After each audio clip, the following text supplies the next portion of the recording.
विरोधी पक्ष आहेत त्यांना आठवत नाही.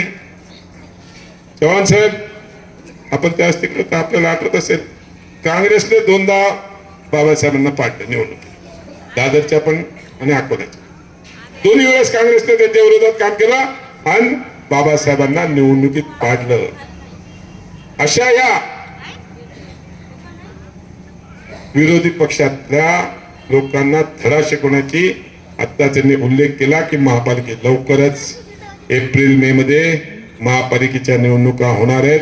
22 तारीख डेट होती, त्याची पुढे अजून एक आठवडा डेट वाढली आहे. नक्कीच सुप्रीम कोर्टाचा निर्णय येईल आणि आल्याबरोबर 3 महिन्यात या महापालिकेच्या आणि जिल्हा परिषदच्या पूर्ण महाराष्ट्रातल्या निवडणुका होणार आहेत. आणि मला माहिती आहे, लोकसभा झाली, मोठे नेते गेले, विधानसभा झाली, 2 नंबरची लाईन गेली.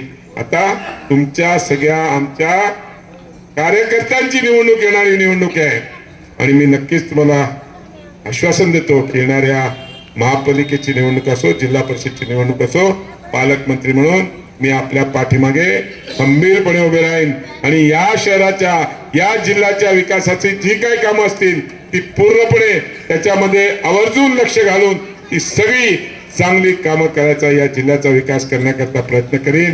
एवढंच या ठिकाणी बोलतो.